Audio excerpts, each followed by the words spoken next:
প্রিয় শিক্ষার্থীরা, HSC second year মানবিক শাখা যুক্তিবিদ্যার সকল ছাত্রকে আমার ষষ্ঠ ক্লাসে সুস্বাগতম। আশা করি তোমরা সবাই স্বাস্থ্যবিধি মেনে খুব ভালো আছো, সবাই সুস্থ আছো, যে যেখানে আছো পরিবারের সাথে ভালো নিরাপদে আছো। আমি তোমাদেরকে আজকে তৃতীয় অধ্যায়ে আরোহের প্রকারভেদ তোমাদেরকে আমি পড়িয়েছি। গত 3টা ক্লাস তোমাদেরকে আমি আরোহের প্রকারভেদ পড়িয়েছিলাম। আজকে আমি জাস্ট রিভিউ ক্লাসটা নেব, আর সিকিউ যেটা সৃজনশীল এক দুটো কোশ্চেনের কিছু উদাহরণ দিয়ে তোমাদেরকে বুঝিয়ে দেব। তোমরা হয়তো বেশ লং টার্ম তোমরা হয়তো ভুলে গেছো মানে অনেক কিছু। তো যাই হোক, আরোহ অনুমান আজকে আরোহের প্রকারভেদ যেটা তৃতীয় অধ্যায়, এটা আমাদের শেষ হয়ে যাবে। পরবর্তী ক্লাসে আমরা নতুন অধ্যায় পড়বো। তো শিক্ষার্থীরা, আমার পরিচয়টা জেনে নাও। আমি Elora Das Sumi, assistant professor, department of philosophy, Dhaka college, Dhaka. আমি তোমাদের যুক্তিবিদ্যার প্রথম বর্ষে তোমাদের সাথে আমার ক্লাস হয়নি, আর দ্বিতীয় বর্ষে সাধারণত আমি দ্বিতীয় বর্ষেই ক্লাস নিয়ে থাকি। তোমাদের সাথে তো আমার অনলাইনেই দেখা, অনলাইনেই তোমাদের সাথে আমাদের ক্লাস হচ্ছে। তো কলেজ যদি খুলে যায়, এর মধ্যে বৈশ্বিক মহামারী যদি শেষ হয়ে যায়, হয়তো তারপরে তোমাদের সাথে আমার কলেজে দেখা হবে, আমরা সরাসরি ক্লাসে যাব। আর শিক্ষার্থীরা, তোমাদের হয়তো প্রথম সিটি পরীক্ষা হবে, তোমাদেরকে সিলেবাস দেওয়া হয়েছে। তোমরা এমসিকিউ পদ্ধতিতে, তোমাদের সিকিউ যেটা এমসিকিউ পদ্ধতিতে পরীক্ষা হবে। তোমরা বইয়ের, আমাদের যে যে বই রেফারেন্স বুকগুলো আছে, বই পড়বে, বইয়ের ভিতর থেকেই প্রশ্ন করা হয়েছে।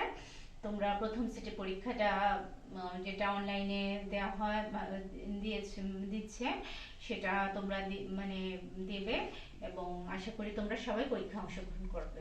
তো শিক্ষার্থীরা, আজকে আমাদের রিভিউ ক্লাস আরোহের প্রকারভেদ, কারেন্টস অফ ইন্ডাকশন, বেশ বড় একটা চ্যাপ্টার।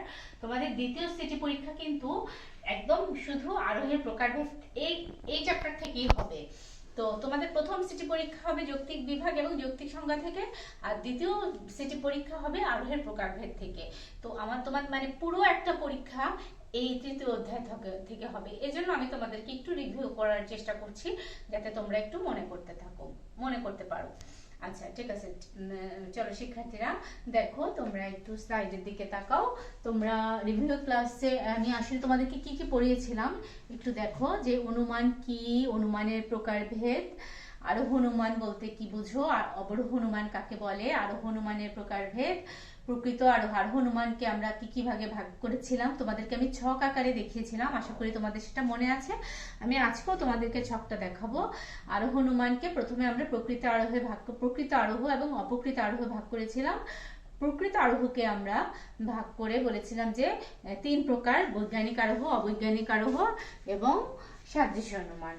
তারপরে আমরা বৈজ্ঞানিক আরোহের বৈশিষ্ট্য বলেছি, কাকে বলে বলেছি, অবৈজ্ঞানিক আরোহ কাকে বলে বৈশিষ্ট্য বলেছি, তারপরে সাদৃশ্য অনুমান কাকে বলে, সাদৃশ্য অনুমানের বৈশিষ্ট্য বলেছি। এভাবে আমরা কি করেছি, প্রকৃত আরোহ শেষ করেছি। প্রকৃত আরোহ শেষ করার পরে আমরা সাদৃশ্য অনুমানের প্রকারভেদ পড়িয়েছি। এরপরে চলে এসেছি আমরা অপকৃত আরোহ। অপকৃত আরোহ যেটা ইমপ্রপার ইন্ডাকশন আমার লাস্ট ক্লাস ছিল। অপকৃত আরোহ কত প্রকার ও কি কি, পূর্ণাঙ্গ আরোহ কি। অপকৃত আরোহকে আমরা 3 ভাগে ভাগ করেছিলাম: পূর্ণাঙ্গ আরোহ, যুক্তিসাম্যমূলক আরোহ এবং ঘটনা সংযোজন। আমি তোমাদেরকে বিষয়টি ব্যাখ্যা সহ, উদাহরণ সহ আমি পড়িয়েছি। তো যেহেতু আমাদের একটা চ্যাপ্টার থেকেই পুরো একটা সিটি পরীক্ষা, দ্বিতীয় সিটি পরীক্ষা হবে, যার ফলে আমি তোমাদেরকে আমাদের এই ক্লাসটা খুবই গুরুত্বপূর্ণ। তোমরা আশা করি সবাই ক্লাসে অংশগ্রহণ করছো। শিক্ষার্থীরা, তোমরা সেই ছকটা একটু দেখে নাও। আমি যে তোমাদেরকে বললাম আরোহ কাকে বলে, আরোহ তোমরা জানো যে প্রথম বর্ষে আমরা অবরোহ অনুমান পড়েছিলাম এবং দ্বিতীয় বর্ষে আমরা আরোহ পড়ছি। এবং আরোহ অনুমানে আরোহকে আমরা প্রথমে কি করেছি, 2 ভাগে ভাগ করেছি: প্রকৃত আরোহ এবং অপকৃত আরোহ।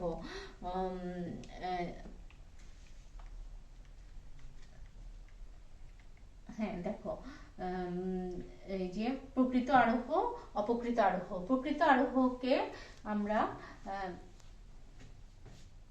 তিন ভাগে ভাগ করেছি। অবৈজ্ঞানিক আরোহ যেটা সায়েন্টিফিক ইন্ডাকশন, অবৈজ্ঞানিক আরোহ আনসায়েন্টিফিক ইন্ডাকশন, তারপরে সাদৃশ্য অনুমান অ্যানালজি। আবার অপকৃত আরোহকে আমরা, যেটা ইমপ্রপার ইন্ডাকশন, সেটাকে আমরা তিন ভাগে ভাগ করেছি। পূর্ণাঙ্গ আরোহ, যুক্তিসাম্যমূলক আরোহ। পূর্ণাঙ্গ আরোহকে আমরা বলি পারফেক্ট ইন্ডাকশন, যুক্তিসাম্যমূলক আরোহকে আমরা বলেছি induction by parity of reasoning, এবং ঘটনা সংযোজন আরোহকে আমরা বলেছি ইন্ডাকশন কলিগেশন অফ ফ্যাক্টস। তো শিক্ষার্থীরা, আরোহ অনুমানের যে তিনটা মানে দুই ভাগে প্রথমে আমরা ভাগ করেছি, দুইটা ভাগকে পরে আমরা তিন ভাগে ভাগ করে ব্যাখ্যা করেছি। দেখো, এখন আমরা দেখো অনুমান কাকে বলে। আমরা জানি যে অনুমান মানে আমরা যখন জানা তথ্য থেকে যখন অজানা তথ্যে গমন করি তখন তাকে অনুমান বলে। এটা আমরা প্রথম বর্ষে জেনে এসেছি। আর অনুমান হলো দুই প্রকার, সেটা হলো আরোহ অনুমান এবং অবরোহ অনুমান। শিক্ষার্থীরা, তোমরা জানো অবরোহ অনুমান কাকে বলে এবং আরোহ অনুমান কাকে বলে? তোমরা জানো অবরোহ অনুমান হলো যে বড় ঘটনা থেকে ছোট ঘটনা অনুমিত হয়। অর্থাৎ মানে আমরা যখন জানা থেকে অজানা, মানে যখন আমরা সার্বিক কোনো কিছু থেকে বিশেষ কোনো সিদ্ধান্তে পৌঁছি তখন তাকে বলে অবরোহ অনুমান। যেমন আমরা বলি যে সকল মানুষ হয় মরণশীল। তো আমরা যদি বলি যে রহিম মানুষ, করিম মানুষ, তপন মানুষ, সুতরাং সকল মানুষ হয় মরণশীল। যেহেতু সকল মানুষ মরণশীল, সুতরাং এই জগতে যত প্রাণী আছে সবাই মরণশীল। অর্থাৎ সার্বিক সিদ্ধান্ত থেকে আমরা বিশেষ সিদ্ধান্তে আসলাম অবরোহ অনুমানে। আর আরোহ অনুমানে আমরা কি করি?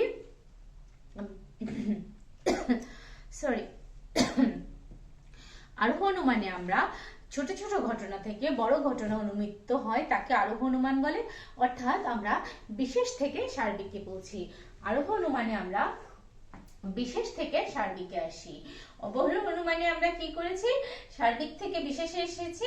আর আরোহ অনুমানে বিশেষ বিশেষ দৃষ্টান্তের আলোকে আমরা সার্বিক সিদ্ধান্তে এসেছি যে মানুষ হয় মরণশীল, গরু হয় মরণশীল, অতএব সকল প্রাণী হয় মরণশীল। জগতে সকল প্রাণী সম্পর্কে আমরা একটি ধারণা করেছি। তো সুতরাং শিক্ষার্থীরা, আমরা অনুমান করতে যেয়ে অবরোহ অনুমান এবং আরোহ অনুমান সম্পর্কে আমরা জানলাম। এটা আমাদের সবই জানা। এখন যে জিনিসটা আমাদের তৃতীয় অধ্যায়, যে কাইন্ডস অফ ইন্ডাকশন, অর্থাৎ আরোহ কত প্রকার, সেটা হলো প্রথমেই আরোহকে আমরা দুই ভাগে ভাগ করেছি। দেখো, প্রথমে হলো প্রকৃত আরোহ, যে আরোহে আরোহমূলক লম্ফ হয়েছে। আরোহমূলক লম্ফ হলো আরোহমূলক ঝুঁকি। অর্থাৎ গ্রিক দার্শনিক অ্যারিস্টটল তার টপিকস গ্রন্থে প্রকৃত আরোহ সম্পর্কে আলোচনা করেন। তিনি মনে করেন প্রকৃত আরোহ হলো বিশেষ বিশেষ দৃষ্টান্তের সাহায্যে সার্বিক সিদ্ধান্ত গ্রহণের প্রক্রিয়া, যে প্রক্রিয়া আরোহমূলক লম্ফের সাহায্যে সম্পন্ন হয়। অর্থাৎ যেসব আরোহের মূল বৈশিষ্ট্য হিসাবে আরোহমূলক লম্ফ বিদ্যমান থাকে, অর্থাৎ আরোহের ঝুঁকি থাকে, তাকেই আমরা যথার্থ আরোহ বলবো। অর্থাৎ প্রকৃত আরোহ হলো প্রপার আর আরোহ, অর্থাৎ সংগতিপূর্ণ আরোহ। কোথাও সংগতিপূর্ণ আরোহ লেখা আছে, কোথাও যথার্থ আরোহ লেখা আছে, কোথাও প্রকৃত আরোহ লেখা আছে। যেমন আমরা বলতে পারি রবীন্দ্রনাথ হন দার্শনিক, নজরুল হন দার্শনিক, জসীমউদ্দিন হন দার্শনিক, জীবনানন্দ হন দার্শনিক, সুতরাং সকল কবি হন দার্শনিক। আমরা কিছু কিছু দৃষ্টান্ত দেখে কি করি? আমরা একটি সার্বিক সিদ্ধান্তে পৌঁছে যাই। তো শিক্ষার্থীরা, আশা করি তোমরা বুঝতে পেরেছো প্রকৃত আরোহ কাকে বলে। প্রকৃত আরোহের মূল বৈশিষ্ট্যই হলো আরোহমূলক লম্ফ বা আরোহমূলক ঝুঁকি। প্রকৃত আরোহকে আমরা তিন ভাগে ভাগ করেছি। প্রথমে বৈজ্ঞানিক আরোহ। বৈজ্ঞানিক আরোহ হলো এমন এক ধরনের আরোহ যেখানে প্রকৃতির নিয়মানুবর্তিতা নীতি, কার্যকারণ নিয়ম ইত্যাদি নির্ভর করে সার্বিক সংশ্লেষক যুক্তিবাক্য স্থাপন করা হয়, তাকেই বলে বৈজ্ঞানিক আরোহ। যে করিম হয় মরণশীল, রহিম হয় মরণশীল, কামাল হয় মরণশীল, সুতরাং সকল মানুষ হয় মরণশীল। ব্রিটিশ যুক্তিবিদ কার্ভেট্রিড তোমার বৈজ্ঞানিক আরোহের সংজ্ঞা দিতে গিয়ে বলেন, প্রকৃতির নিরীক্ষণের সাহায্যে প্রকৃতির নিয়মানুবর্তিতার উপর নির্ভর করে সার্বিক সংশ্লেষক যুক্তিবাক্য প্রতিষ্ঠা করাই হলো বৈজ্ঞানিক আরোহ। অর্থাৎ বৈজ্ঞানিক আরোহে যে কোন দুইটা জিনিসের উপর বেশি গুরুত্ব দেওয়া হয়? প্রকৃতির নিয়মানুবর্তিতা নীতি এবং কার্যকারণ নিয়ম। তারপর হলো অবৈজ্ঞানিক নিয়ম, অবৈজ্ঞানিক আরোহ, সরি অবৈজ্ঞানিক আরোহে কার্যকারণ সম্পর্ক ছাড়া শুধুমাত্র প্রকৃতির নিয়মানুবর্তিতাকে ভিত্তি করে বিশেষ বিশেষ দৃষ্টান্তের আলোকে কি করা হয়, সিদ্ধান্ত প্রতিষ্ঠা করা হয়। দেখো যে এ যাবৎ আমি যত কাক দেখেছি সব কাক হয় কালো। আমি কিন্তু পৃথিবীর অন্য কোথাও সাদা কাকের সন্ধান হয়তো পাওয়া গিয়েছে, কিন্তু সেই সিদ্ধান্ত কিন্তু সেই দৃষ্টান্ত কিন্তু আমরা নেইনি। কয়েকটি দৃষ্টান্ত দেখে অর্থাৎ প্রকৃতির নিয়মানুবর্তিতার নীতির উপর ভিত্তি করেই আমরা সিদ্ধান্ত এসেছি যে তোমার সকল কাক হয় কালো। তারপরে দেখো শিক্ষার্থীরা সাদৃশ্য অনুমান। প্রকৃত আরোহকে আমরা কয় ভাগে ভাগ করেছিলাম, বৈজ্ঞানিক আরোহ, অবৈজ্ঞানিক আরোহ এবং সাদৃশ্য অনুমান। সাদৃশ্য অনুমানের ইংরেজিতে আমরা বলবো অ্যানালজি। অ্যানালজি শব্দের অর্থ হলো সাদৃশ্য, অনুরূপ বা একই জাতীয়। অর্থাৎ দুটি বস্তুর মধ্যে কয়েকটি বিষয়ে যখন আমরা মিল লক্ষ্য করি তখন আমরা তাকে সাদৃশ্য অনুমান বলবো। আমরা বলি যে মানুষ ও উদ্ভিদের মধ্যে কয়েকটি বিষয় মিল আছে, যেমন জন্ম, বৃদ্ধি, মৃত্যু, খাদ্য গ্রহণ, বংশবিস্তার ইত্যাদি। সুতরাং আমরা সিদ্ধান্তে এসেছি যে মানুষের প্রাণ আছে, সুতরাং উদ্ভিদেরও প্রাণ আছে। আর বাকি যে সংজ্ঞা দিয়েছি তোমাদেরকে, তোমরা অবশ্যই যখন কোনো তোমরা কিছু লিখবে, যেমন বৈজ্ঞানিক আরোহ বা সাদৃশ্য অনুমান, অবৈজ্ঞানিক আরোহ কাকে বলে সংজ্ঞা লিখবে, তোমরা বিভিন্ন যুক্তিবিদের সংজ্ঞাগুলো দেওয়ার চেষ্টা করবে। আমি তোমাদেরকে প্রত্যেকটা ক্লাসে বিভিন্ন যুক্তিবিদের সংজ্ঞাগুলো স্লাইডে দিয়েছি। আচ্ছা, তো বাকিগুলো পড়ার দরকার নেই, আমি তোমাদেরকে জাস্ট রিভিউ করছি, তাই আমি তোমাদেরকে সংজ্ঞাগুলো বললাম না। তবে যে জিনিসটা বেশি গুরুত্বপূর্ণ, যে দুটি বস্তুর মধ্যে বিশেষ কয়েকটি বিষয়ে লক্ষ্য করে আমরা কি করব, একটি যদি বিশেষ গুণের অধিকারী হয় তাহলে অপরটিও সেই বিশেষ গুণের অধিকারী হবে। এভাবে আমরা সাদৃশ্য অনুমানের সংজ্ঞা দিয়েছি। আর সাদৃশ্য অনুমান হলো দুই প্রকার, একটা হলো সাধু সাদৃশ্য অনুমান আর অসাধু সাদৃশ্য অনুমান। সাধু সাদৃশ্য অনুমান হলো সেই সাদৃশ্য অনুমান যেখানে গুরুত্বপূর্ণ বিষয়ের উপর মানে ফোকাস করা হয়, যে গুরুত্বপূর্ণ এবং মৌলিক বিষয়ের উপর গুরুত্ব দিয়ে তোমার সিদ্ধান্ত নেওয়া হয়। আর অসাধু সাদৃশ্য অনুমানে গুরুত্বহীন বিষয়কে বেশি মানে অপ্রয়োজনীয় বিষয়ের উপর সিদ্ধান্ত নেওয়া হয়, তাকে অসাধু সাদৃশ্য অনুমান বলে। আমি উদাহরণ তোমাদেরকে পড়িয়েছি, তোমরা আগের স্লাইডে বা আগের ক্লাসগুলো যদি ফলো করো উদাহরণগুলো পেয়ে যাবে। তার মানে কি, সাধু সাদৃশ্য অনুমানে গুরুত্বপূর্ণ প্রয়োজনীয় বিষয়ের উপর গুরুত্ব দেওয়া হয়, আর অসাধু সাদৃশ্য অনুমানে মৌলিক, গুরুত্বহীন এবং অপ্রয়োজনীয় বিষয়ের উপর গুরুত্ব দেওয়া হয়। তো শিক্ষার্থীরা, আমাদের প্রকৃত আরোহ যেটা প্রপার ইন্ডাকশন শেষ হয়ে গেল।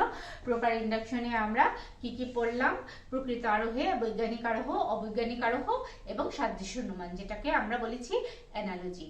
তো আমরা এখন চলে এসেছি অপকৃত আরোহ, ইমপ্রপার ইন্ডাকশন। যেসব অনুমান প্রক্রিয়াকে আপাতদৃষ্টিতে আরোহ বলে মনে হয় কিন্তু প্রকৃতপক্ষে সেগুলো আরোহ নয়, আরোহের মৌলিক বৈশিষ্ট্য অনুপস্থিত, তাকেই বলে অপকৃত আরোহ। অর্থাৎ আরোহের মূল বৈশিষ্ট্য বলতে আমরা কি বলেছিলাম, মনে আছে তোমাদের? আমি তোমাদেরকে যখন বলেছিলাম যে আরোহের মূল বৈশিষ্ট্য, প্রকৃত আরোহের মূল বৈশিষ্ট্য হলো কি, আরোহমূলক লম্ফ বা আরোহমূলক ঝুঁকি। যে আমরা তোমাদেরকে আমি উদাহরণ দিয়েছিলাম যে যখন আমরা ভাত রান্না করি, ভাত রান্না করতে গিয়ে আমরা কি সব ভাতের হাঁড়ির সবগুলো ভাত কিন্তু পরীক্ষা করি না, দু একটা ভাত পরীক্ষা করে যখন দেখি যে ভাত হয়ে গেছে তখন আমরা সিদ্ধান্ত নেই যে পুরো পাতিলের ভাতটাই হয়ে গেছে। এটাই কিন্তু আরোহমূলক ঝুঁকি বা আরোহমূলক লম্ফ, যেটা অপকৃত আরোহে অনুপস্থিত থাকে। অপকৃত আরোহ তিন প্রকার: পূর্ণাঙ্গ আরোহ, যুক্তিসাম্যমূলক আরোহ এবং ঘটনা সংযোজন।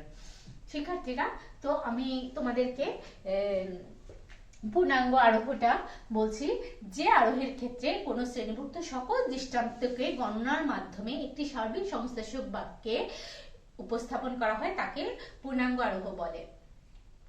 দেখো, এই যে পূর্ণাঙ্গ আরোহের তোমার যে জিনিসটা আছে, কি নোটস যেটা তোমাদের এই যে পূর্ণাঙ্গ আরোহে প্রতিটি দৃষ্টান্ত যাচাই করে সিদ্ধান্ত গ্রহণ করতে হয়, এ কারণে এই আরোহে আরোহমূলক লম্ফ অনুপস্থিত। আচ্ছা, যেটা তোমাদেরকে আমি বলি, মনে করো তোমাদেরকে যে আমি যে ভাতের উদাহরণ দিলাম যে পাতিলের 2 বা 3টা ভাত পরীক্ষা করে আমরা সিদ্ধান্তে আসি যে ভাতটি হয়ে গেছে। এই যে আমরা আরোহমূলক ঝুঁকি নিলাম, পূর্ণাঙ্গ আরোহী কি করে, অপকৃত আরোহী কি করে, সেই ঝুঁকিটা নেয় না। মনে করো একটি ঝুড়িতে 20টি আম আছে, তো 20টি আমকেই পরীক্ষা করা হয়, কেটে দেখা হয় যে 20টি আমই মিষ্টি কিনা। 20টি আম কেটে দেখে কাটার পরে খাওয়ার পরে আমি সিদ্ধান্তে আসি যে ঝুড়ির প্রত্যেকটি আমি মিষ্টি। অর্থাৎ এখানে অর্থাৎ এই আরোহের ক্ষেত্রে শ্রেণীভুক্ত সকল দৃষ্টান্তকে একটি গণনার মাধ্যমে কি করা হয়, সার্বিক সংশ্লেষক বাক্যে রূপান্তরিত করা হয়। এখানে মানে প্রত্যেকটা জিনিসকে যাচাই করতে হবে, যাচাই করে তারপরে আমার বিষয়টিতে আমি সিদ্ধান্তে আসব। এটা হলো পূর্ণাঙ্গ আরোহ।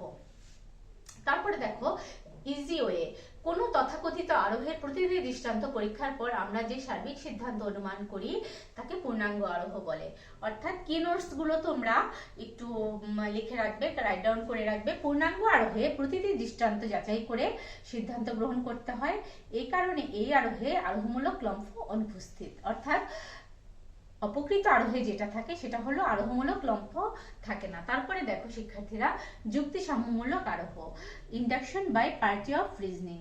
যে যুক্তি প্রক্রিয়ায় কোনো যুক্তি দিয়ে একটি বিষয় সম্পর্কে কোনো কিছু প্রমাণ করে ওই প্রমাণিত তথ্যের উপর ভিত্তি করে একই জাতীয় সকল বিষয় সম্পর্কে একটি সার্বিক সিদ্ধান্ত গ্রহণ করা হয় তাকে যুক্তি সাম্যমূলক আরোহ বলে। যেমন কোনো একটি বিশেষ ক্ষেত্রে প্রমাণিত হলো যে ত্রিভুজ এবিসি এর 3 কোণের সমষ্টি 2 সমকোণের সমান।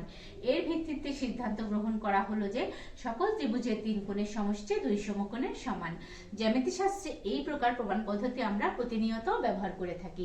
এখানে আমি ইজি ওয়ে দিয়েছি, দেখো যে যুক্তির সাহায্যে একটি বিশেষ ঘটনাকে প্রমাণ করা যায় সেই একই যুক্তির আলোকে সবকিছুকেই আমরা প্রমাণ করতে পারি, তাকে যুক্তিসাম্যমূলক আরোহ বলে। তো শিক্ষার্থীরা, তারপরে আছে ঘটনা সংযোজন। এভাবে তোমরা মানে ব্যাখ্যাগুলো একটার পর একটা ব্যাখ্যা দিলে এই যে প্রকৃত আরোহ অপকৃত আরোহর যে 6টা প্রকার, এই 6টা প্রকার যদি তোমরা ভালো করে বই থেকে পড়ো তাহলে তোমাদের সিকিউ বলো এমসিকিউ বলো তোমাদের আর কোনো সমস্যা হবে না। আর খুব সহজ একটা চ্যাপ্টার তোমাদের, এই চ্যাপ্টার থেকে আশা করি তোমরা সবাই 20 মার্কের পরীক্ষা হবে, সিটি দ্বিতীয় সিটি হবে, তোমরা সবাই 20-এ 20 পাবে, সেটা আমি আশা করি। শিক্ষার্থীরা, আজকে রিভিউ ক্লাসে আমি তোমাদেরকে 2টো উদাহরণ দিব তোমাদেরকে, যাতে তোমাদের পড়তে মানে তোমরা যাতে বুঝতে পারো। দেখো তোমরা আমার উদাহরণগুলোর দিকে একটু খেয়াল করো, একটু স্লাইডের দিকে খেয়াল করো। দেখো দৃশ্যকল্প একটি, আমি তোমাদেরকে সৃজনশীল কোশ্চেন দিচ্ছি যে তাহমিনা ম্যাডাম পরীক্ষার হলে দায়িত্বরত। যে কক্ষে তিনি আছেন তাতে প্রত্যেকটা এক এক করে জিজ্ঞেস করে দেখেন তারা বিজ্ঞান বিভাগের ছাত্র। তিনি তখন বললেন, বুঝেছি, এই কক্ষের সবাই বিজ্ঞানের ছাত্র। শিক্ষার্থীরা, আমরা যে এতক্ষণ পড়ে আসলাম, আমরা কি পেয়েছি আমাদের উত্তর? আমরা কিন্তু বুঝে গেলাম, আমরা কিন্তু হয়তো কেউ কেউ বুঝে গেছি যে উত্তরটা কি হবে। এই দৃশ্যকল্প 1-এ কি বোঝানো হয়েছে? দৃশ্যকল্প 2-এ দেখো, কুমিল্লার লালমাই পাহাড়ে কৃষিকাজ করতে গিয়ে সবুজ মিয়া যখন কোদাল দিয়ে মাটি সমান করতে যান তখন শক্ত কিছুতে তার কোদাল আটকে যায়। ভালো করে খুঁড়ে সেখানে তিনি দেখলেন কুষ্টি পাথরের মাথা, হাত পা জোড়া লাগিয়ে দেখা গেল এটি একটি বুদ্ধের মূর্তি। শিক্ষার্থীরা, তোমরা আশা করি প্রথম যে তোমাদের দৃশ্যকল্প দেওয়া হয়েছে তোমরা আশা করি বুঝে গিয়েছো যে ম্যাডাম কি করলেন, প্রত্যেক ছাত্রকে জিজ্ঞেস করে দেখলেন তুমি কোন বিভাগের ছাত্র, তুমি মানে জিজ্ঞেস করে। তাহলে কি এখানে কিন্তু যুক্তিসাম্যমূলক আরোহ, আমরা যুক্তিসাম্যমূলক আরোহ পেয়েছি নাকি পূর্ণাঙ্গ আরোহ? এখানে পূর্ণাঙ্গ আরোহের সেই উদাহরণ, যে 20টি ঝুড়ি আমের উদাহরণ দিয়েছিলাম না, যে প্রত্যেকটি আম কেটে কেটে দেখলাম যে আমগুলো মিষ্টি। 20টি আম খেয়ে আমি দেখেছি, আমি সিদ্ধান্ত এসেছি যে আমটি মিষ্টি। ঠিক সেরকম ভাবে তাহমিনা ম্যাডাম প্রত্যেকটা ছাত্রকে এক এক করে জিজ্ঞেস করে তিনি দেখেছেন যে সবাই বিজ্ঞানের ছাত্র। আমি তোমাদেরকে এখানে কিছু প্রশ্ন দিয়েছি, প্রশ্নটাও তোমরা একটু দেখে নাও। প্রথমেই আমি দিয়েছি সাদৃশ্য অনুমান কাকে বলে, এটা হলো 1 মার্কের কোশ্চেন। তোমরা জানো এই কোশ্চেনগুলো এখানে প্রথমটার 1 থাকে, তারপরে খ নাম্বারে 2, গ নাম্বারে 3, ঘ নাম্বারে 4, মোট 10 মার্ক থাকে। এখন সাদৃশ্য অনুমান কাকে বলে তোমরা জানো? সাদৃশ্য অনুমান কাকে বলে সেটা তোমরা তো আমি তোমাদেরকে প্রথমেই বলে এসেছি, আমি রিভিউ ক্লাসেও তোমাদেরকে একটু আগে বলে আসলাম। যখন আমরা সাদৃশ্য অনুমানের ইংরেজি হলো অ্যানালজি। যখন আমরা কি করি, তোমার সাদৃশ্য অনুমানে কয়েকটি বিষয়ে, দুটি বিষয়ের মধ্যে যখন আমরা বেশ কয়েকটি বিষয়ের মিল দেখি, তখন আমরা তাকে সাদৃশ্য অনুমান বলি। মনে করো একটি গ্রামে 2 বন্ধু কামাল এবং জামাল। কামাল দেখতে ফর্সা, কামাল খুব মেধাবী ছাত্র, কামাল খুব ভালো গিটার বাজায়, কামাল খুব ভালো গান গাইতে পারে। কামাল কি হয়েছে, এবছর ঢাকা বিশ্ববিদ্যালয়ে চান্স পেয়েছে। তো এই সিদ্ধান্তের আলোকে আমরা হয়তো কামালের বন্ধু জামালও খুব ভালো গিটার বাজায়, খুব দেখতে খুব ফর্সা, খুব সুন্দর, সেও গান গায়, এর ভিত্তিতে আমরা হয়তো ধারণা করতে পারি যে আমরা মিল খুঁজে পাই। আমরা সাধারণত মিল খুঁজতে যে সাদৃশ্য অনুমান বিষয়টি ব্যাখ্যা করি, তখন হয়তো আমরা বলতে পারি যে জামালও হয়তো ঢাকা বিশ্ববিদ্যালয়ে চান্স পাবে। কিন্তু সেখানে আবার বিভিন্ন অনুপপত্তি ঘটে যাবে, যে এখানে ওই যে সাদৃশ্য অনুমানে তোমাদেরকে আমি পড়িয়েছি, সাদৃশ্য অনুমান 2 প্রকার, সাধু সাদৃশ্য অনুমান, অসাধু সাদৃশ্য অনুমান। আসলে কামাল ঢাকা বিশ্ববিদ্যালয়ে চান্স পেয়েছে তাই বলে যে জামালও চান্স পাবে এটা কিন্তু কোনো কথা না। এখানে অসাধু সাদৃশ্য অনুমানের উদাহরণ চলে আসবে। আর সাদৃশ্য অনুমানের উদাহরণ দিতে যে আমরা তোমাদেরকে বলেছিলাম যে মানুষের মতো মানুষ কি করে, জন্মগ্রহণ করে, তার বৃদ্ধি হয়, মৃত্যুবরণ করে, সে খাদ্য গ্রহণ করে, বংশবৃদ্ধি করে। উদ্ভিদও খাদ্য গ্রহণ করে, বৃদ্ধিপ্রাপ্ত হয়, বংশবৃদ্ধি, তারও মানে তারও জৈবিক যে বিষয়ে খাদ্য গ্রহণের ক্ষমতা আছে। মানুষের প্রাণ আছে, সুতরাং উদ্ভিদেরও প্রাণ আছে। এভাবে আমরা সাদৃশ্য অনুমানের উদাহরণ দিয়েছি। তো আশা করি তোমরা সাদৃশ্য অনুমান কাকে বলে সেটা খুব সুন্দর করে লিখবে এবং ফুল মার্কস পেয়ে যাবে। এই সৃজনশীল প্রশ্নে তোমাদেরকে আমি খাতা দেখেছি, এমনও হয়েছে যে আমি 10-এ 10 দিয়েছি। তো আমরা আশা করি তোমরাও এরকম ভাবে পাবে। তারপরে দেখো যুক্তিসাম্যমূলক আরোহকে প্রকৃত আরোহ বলা যায় না কেন?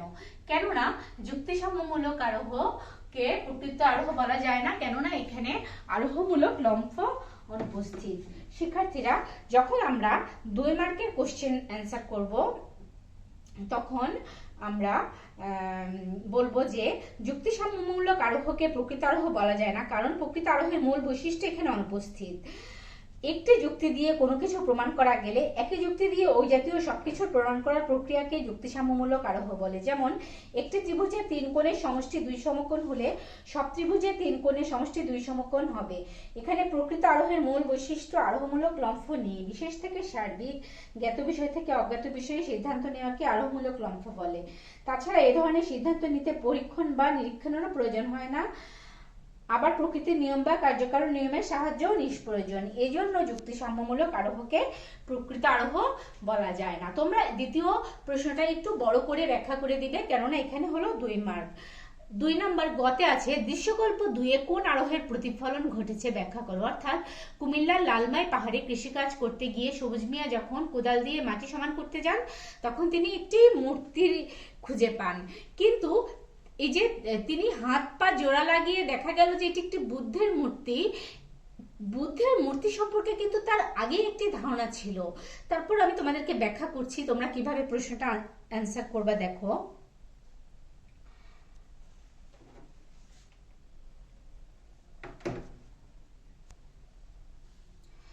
দৃশ্যকল্প 2-এ অপকৃত আরোহের অন্যতম প্রকার ঘটনা সংযোজনের প্রতিফলন ঘটেছে। যে অনুমানে কয়েকটি জানা তথ্য বা ঘটনা বিষয়কে প্রত্যক্ষ করে সেগুলোকে একটি সার্বিক যুক্তিবাক্য বা সমগ্র হিসেবে প্রকাশ করা হয় তাকে ঘটনা সংযোজন বলে। অর্থাৎ কয়েকটি বিচ্ছিন্ন অংশকে একটার সাথে আরেকটা মিলে যে বিষয়টি জোড়া লাগানো হয় সেটাই হলো ঘটনা সংযোজন। কেননা বুদ্ধের মূর্তি সম্পর্কে তার আগেই ধারণা ছিল। ঘটনা সংযোজনকে যুক্তিবিদ মিল অপকৃত আরোহ হিসেবে উল্লেখ করেন, কারণ এখানে জানা থেকে অজানা বা বিশেষ থেকে সার্বিকে যাওয়া হয় না, অর্থাৎ আরোহমূলক লম্ফ থাকে না, বরং একটি ঘটনাকেই পূর্ণাঙ্গ রূপে প্রকাশ করা হয়। এর সিদ্ধান্ত হিসেবে গৃহীত বাক্যটি সার্বিকের মতো মনে হলেও আসলে এখানে শুধু একটি ঘটনাকেই প্রকাশ করা হয়। তবু একে অবরোহ অনুমান বলা হয় না, কারণ এখানে সার্বিক থেকে বিশেষে গমন করা হয় না, বরং আরোহের সঙ্গে মিল বেশি থাকায় যুক্তিবিদ মিল একে অপ্রকৃত আরোহের অন্তর্ভুক্ত করেন। তবে যুক্তিবিদ হুয়েল এর মতে এটি প্রকৃত আরোহ, কারণ তার মতে প্রতিটি আরোহেই আমরা বিশেষ বিশেষ ঘটনা পর্যবেক্ষণ করে সেগুলো একত্রে সংযোজন করে সিদ্ধান্ত গ্রহণ করি। শিক্ষার্থীরা, তারপরে দেখো তোমার দৃশ্যকল্প একের সাথে বৈজ্ঞানিক আরোহের তুলনামূলক আলোচনা করো। তোমরা কি বুঝতে পেরেছো যে দৃশ্যকল্প একে কি ধরনের আরোহের কথা বলা হয়েছে? এখানে দৃশ্যকল্প একে মূলত পূর্ণাঙ্গ আরোহের কথা বলা হয়েছে, অর্থাৎ অপকৃত আরোহের কথা বলা হয়েছে। আর বৈজ্ঞানিক আরোহটা কি? প্রকৃত আরোহ।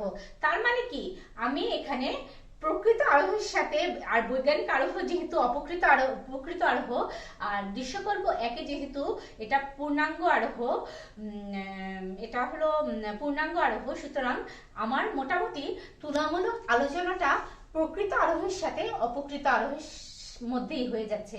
আমি যদি এখানে প্রশ্ন যদি আসে, প্রশ্ন যদি এভাবে আসে যে প্রকৃত আরোহের সাথে অপকৃত আরোহের পার্থক্য নির্ণয় করো, তোমরা কিন্তু একই উত্তর দিবে। আমি তোমাদেরকে একটু ব্যাখ্যা করে বুঝিয়ে দিচ্ছি যে দৃশ্যকল্প একের সঙ্গে বৈজ্ঞানিক আরোহের তুলনামূলক আলোচনাটা কিভাবে, মানে ব্যাখ্যাটা কিভাবে করা হয়েছে সেটা দেখো। তোমাদেরকে আমি বলছি,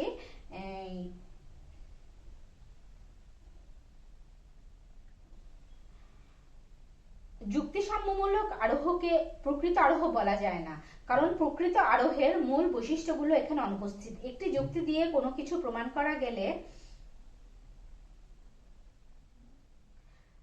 উদ্দীপক নির্দেশিত দৃশ্যকল্প একের কাজটিতে পূর্ণাঙ্গ আরোহের মূল বৈশিষ্ট্য। তোমাদেরকে আগেই বলেছি এটি পূর্ণাঙ্গ আরোহের মূল বৈশিষ্ট্য, আর নিচে হলো বৈজ্ঞানিক আরোহের ব্যাপার। এটার মধ্যে তুলনামূলক আলোচনা। পূর্ণাঙ্গ আরোহে অপকৃত আরোহ অনুমানের একটি প্রকার, অন্যদিকে বৈজ্ঞানিক আরোহ প্রকৃত আরোহের সবচেয়ে গুরুত্বপূর্ণ প্রকার, সেটা তোমাদেরকে বললাম। পূর্ণাঙ্গ আরোহের প্রতিটি দৃষ্টান্ত পর্যবেক্ষণ করতে হয় বলে এতে আরোহমূলক লম্ফ থাকে না, অর্থাৎ বিশেষ থেকে সার্বিক বা জানা থেকে অজানায় যাওয়া হয় না। পক্ষান্তরে বৈজ্ঞানিক আরোহের সবচেয়ে গুরুত্বপূর্ণ শর্ত হলো এতে আরোহমূলক লম্ফ থাকে। বৈজ্ঞানিক আরোহের মধ্যে প্রকৃতির নিয়ম ও কার্যকারণ নীতির অনুসরণ হয়। এখানে সিদ্ধান্ত গ্রহণের আগে এর আশ্রয় বাক্যগুলোকে পরীক্ষা নিরীক্ষা করে আশ্রয় বাক্য ও সিদ্ধান্তের মধ্যে কার্যকারণ সম্পর্ক আবিষ্কার করা হয়, কিন্তু পূর্ণাঙ্গ আরোহে কার্যকারণ সম্পর্ক প্রতিষ্ঠা করা যায় না। পূর্ণাঙ্গ আরোহের দৃষ্টান্ত হিসাবে আমরা উদ্দীপকের তাহমিনা ম্যাডামের ঘটনাটিকে উপস্থাপন করতে পারি। অন্যদিকে বৈজ্ঞানিক আরোহের দৃষ্টান্ত হিসাবে বলা যায় রহিম মরণশীল, করিম মরণশীল, সুতরাং জগতের সকল মানুষ মরণশীল। পূর্ণাঙ্গ আরোহের বাস্তব মূল্য খুব সামান্য বা নাই বললেই চলে, কিন্তু বৈজ্ঞানিক আরোহ ছাড়া আমাদের বাস্তব জীবন পরিচালনা অসম্ভব। অতএব আমরা সহজেই বলতে পারি পূর্ণাঙ্গ আরোহ নামে, তাই আমরা বলতে পারি, তোমাদেরকে তো আমি বলেছি যে দৃশ্যকল্পে একে পূর্ণাঙ্গ আরোহের কথা বলা হয়েছে, তাই আমরা পরিশেষে বলতে পারি যে পূর্ণাঙ্গ আরোহ যদিও মনে করা হয় যে পরিপূর্ণভাবে আরোহের একটি প্রকার, আসলে এটি পরিপূর্ণ নয়, কেননা এখানে কি করা হয়, এখানে আরোহমূলক লম্ফ অনুপস্থিত। তো সুতরাং আমাদের খেয়াল রাখতে হবে। তোমরা তো দ্বিতীয় বর্ষে, তোমরা প্রথম বর্ষে পরীক্ষা দিয়ে আসছো, তোমরা জানো সবসময় ঘর নাম্বার কোশ্চেনের উত্তরটা একটু বড় করে দিতে হয়, যেহেতু এটাই 4 মার্ক, এটা একটু বড় করে ব্যাখ্যাটা করে দিবে। আর এই যে তুলনামূলক আলোচনা, তোমাদের তো 4 মার্ক, তোমরা অবশ্যই যখন তুলনামূলক আলোচনা আসবে বা কোনো পার্থক্য আসবে, তোমরা 4টে না, তোমরা অন্তত পক্ষে 5টা পার্থক্য আলোচনা করার চেষ্টা করবে। তোমরা সৃজনশীল কোশ্চেন সম্পর্কে তোমাদের সকলেরই সবার খুব ভালো ধারণা আছে। আমি তারপর তোমাদেরকে একটু, যেহেতু রিভিউ ক্লাসের জন্য অন্য ক্লাসে আমি তোমাদেরকে আলোচনা করি না বা সময় হয় না, বা আমাদের যখন সিলেবাস শেষ হয়ে যাবে তখন যদি আমাদের ক্লাস নিতে হয় তখন আমি তোমাদেরকে আবার আলোচনা করব। যেহেতু আমাদের একটি বড় একটা চ্যাপ্টার, এর জন্য আমি তোমাদেরকে সিকিউ সহ আলোচনা করছি। আমি তোমাদেরকে আরেকটি সৃজনশীল কোশ্চেন দেখাচ্ছি। দেখো এখানে দেখো আছে দৃশ্যকল্প 1। গোলাপ হয় সুন্দর, জবা হয় সুন্দর, চামেলি হয় সুন্দর, অতএব সব ফুল হয় সুন্দর। এটা হলো দৃশ্যকল্প 1। আর দৃশ্যকল্প 2-এ কি দিয়েছি, আমি এ পর্যন্ত যত কাক দেখেছি সবাই কালো, সুতরাং পৃথিবীর সকল কাক কালো। ঠিক আছে, এখন আমার এখানে কি বলা হয়েছে প্রশ্ন, প্রকৃত আরোহ কাকে বলে, অবৈধ সার্বিকীকরণ কখন হয় ব্যাখ্যা করো, দৃশ্যকল্প 2-এ কোন আরোহের প্রতিফলন ঘটেছে। তুমি কি মনে করো দৃশ্যকল্প 2-এর চেয়ে দৃশ্যকল্প 1-এর সিদ্ধান্ত বেশি নির্ভরশীল?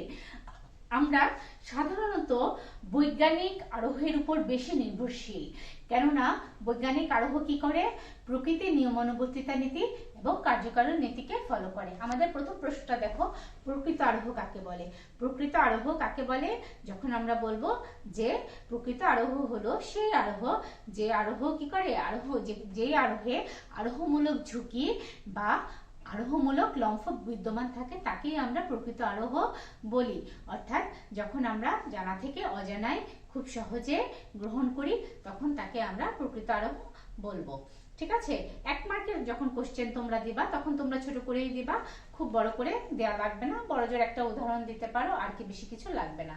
তারপরে দেখো, অবৈধ সার্বিকীকরণ কখন হয় ব্যাখ্যা করো। তোমরা দৃশ্যকল্প 1 এবং 2 এই উদাহরণ মানে এই কোশ্চেনটা একটু ভালো করে পড়ার চেষ্টা করো। আমি তোমাদেরকে বলছি, প্রকৃত আরোহ যেটা তো তোমাদেরকে বললামই, যে আরোহ অনুমানে আরোহের প্রধান বৈশিষ্ট্য বিদ্যমান অর্থাৎ আরোহমূলক লম্ফ বিদ্যমান তাকে প্রকৃত আরোহ বলে। আর 2 নম্বর, অবৈধ সার্বিকীকরণ কাকে বলে। অবৈজ্ঞানিক আরোহের সিদ্ধান্তে অবৈধ সার্বিকীকরণ ঘটে। আরোহে অনুমানে অল্প ব্যাপক থেকে অধিক ব্যাপক বিষয়ে যাওয়ার প্রক্রিয়াকে সার্বিকীকরণ বলে। বৈজ্ঞানিক আরোহে কার্যকারণ সম্পর্ক প্রতিষ্ঠার মাধ্যমে সার্বিক বাক্য প্রতিষ্ঠা করা হয় বলে সেখানে সার্বিকীকরণ বৈধ হয়, কিন্তু অবৈজ্ঞানিক আরোহে কার্যকারণ সম্পর্ক প্রতিষ্ঠা না করে এবং বিপরীত বা নর্থক দৃষ্টান্ত পর্যবেক্ষণ ছাড়া কেবল একই ধরনের অভিজ্ঞতা থেকে সার্বিক বাক্য স্থাপন করা হয়। আর এইভাবে সিদ্ধান্ত গ্রহণের ফলে সৃষ্ট অনুপপত্তি হচ্ছে অবৈধ সার্বিকীকরণ। দৃশ্যকল্প 2-এ কোন আরোহের প্রতিফলন ঘটেছে? তোমাদের কি মনে হয় কি আরোহের প্রতিফলন ঘটেছে? দৃশ্যকল্প 2-এ অবৈজ্ঞানিক আরোহের প্রতিফলন ঘটেছে, কেননা আমরা এ পর্যন্ত যত কাক দেখেছি সবাই কালো, কিন্তু পৃথিবীর সব কাককে আমরা দেখিনি। তাহলে আমরা বলতে পারি দৃশ্যকল্প 2-এ অবৈজ্ঞানিক আরোহের প্রতিফলন ঘটেছে। যে আরোহ অনুমানে কার্যকারণ সম্পর্ক প্রতিষ্ঠা না করে শুধুমাত্র প্রকৃতির নিয়মানুবর্তিতা নীতির উপর নির্ভর করে সিদ্ধান্ত স্থাপন করা হয় তাকে অবৈজ্ঞানিক আরোহ বলে। উদ্দীপকে বেশ কিছু কালো কাক দেখার মাধ্যমে সিদ্ধান্ত নেওয়া হয়েছে পৃথিবীর সব কাক কালো, কিন্তু আমরা পৃথিবীর সব কাককে দেখিনি, সব কাককেও আমরা পর্যবেক্ষণ করিনি। আর সেখানে তোমরা অবৈজ্ঞানিক আরোহ যখন তোমরা এটা তো অবৈজ্ঞানিক আরোহ, এখানে তোমরা এটা 3 মার্ক, সেখানে তোমরা অবৈজ্ঞানিক আরোহের কিছু বৈশিষ্ট্য দিতে পারো, ছোট করে 3টা বৈশিষ্ট্য দিতে পারো। অবৈজ্ঞানিক আরোহের সিদ্ধান্তে আরোহের আকারগত ভিত্তি দুটির মধ্যে কেবল প্রকৃতির নিয়মানুবর্তিতা নীতির অনুসরণ করা হয়, কার্যকারণ নিয়মের অনুসরণ করা হয় না। বিশেষ বিশেষ দৃষ্টান্ত থেকে সার্বিক সিদ্ধান্ত গ্রহণ করা হয় বলে এখানে আরোহমূলক লম্ফ থাকে। আরোহের এই মূল বৈশিষ্ট্য থাকার কারণে এটি প্রকৃত আরোহের অন্তর্গত। আর অবৈজ্ঞানিক আরোহের সবচেয়ে বড় সমস্যা হচ্ছে এখানে কোনো প্রতিকূল বা অনর্থক দৃষ্টান্তের উল্লেখ থাকে না, তাই যখনই কোনো অনর্থক দৃষ্টান্ত পাওয়া যাবে তখনই এই সিদ্ধান্ত বাতিল হয়ে যাবে। তো সুতরাং শিক্ষার্থীরা, দৃশ্যকল্প 2-এ যে আমরা অবৈজ্ঞানিক আরোহের প্রতিফলন দেখলাম সেটা আমরা দেখব এবং আমরা অবৈজ্ঞানিক আরোহের 3টি ব্যাখ্যা দিব। তারপর দেখো ঘ নাম্বার, যেটা সবচেয়ে আমাদের বড় কোশ্চেন, তুমি কি মনে করো দৃশ্যকল্প 2-এর চেয়ে দৃশ্যকল্প 1-এর সিদ্ধান্ত বেশি কার্যকর? শিক্ষার্থীরা, তোমরা কি মনে হয় দৃশ্যকল্প 2-এর চেয়ে 1-এর সিদ্ধান্ত বেশি কার্যকর মনে হয়?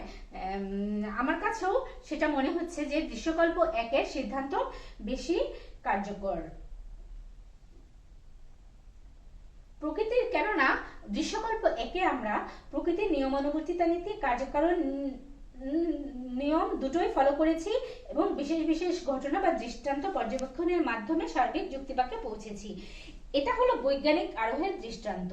ঠিক আছে, এখানে আমরা বেশ কয়েকটি ফুল নিয়েছি, বেশ কয়েকটি ফুল নিয়ে আমরা সিদ্ধান্ত গ্রহণ করেছি যে সব ফুল হয় সুন্দর, এই জন্য এটি বৈজ্ঞানিক আরোহ। অন্যদিকে দৃশ্যকল্প 2-এ কাক কালো হওয়ার ক্ষেত্রে যে সিদ্ধান্ত নেওয়া হয়েছে তা তখনই বাতিল হয়ে যায় যখন বাস্তবে পৃথিবীতে সাদা কাকের অস্তিত্ব প্রমাণিত হয়েছে। এজন্যই এটি অবৈজ্ঞানিক আরোহ। স্বাভাবিক কারণে নেই, অবৈজ্ঞানিক আরোহের চেয়ে বৈজ্ঞানিক আরোহের সিদ্ধান্ত শক্তিশালী। নিম্নে যদি আমরা ব্যাখ্যা করি, মানে আমরা যদি বৈজ্ঞানিক আরোহ এবং অবৈজ্ঞানিক আরোহের ব্যাখ্যা করি, তখন আমরা দেখি যে আরোহের আকারগত ও বস্তুগত উভয় প্রকার ভিত্তির উপর নির্ভর করে বৈজ্ঞানিক আরোহের সিদ্ধান্ত গৃহীত হয়।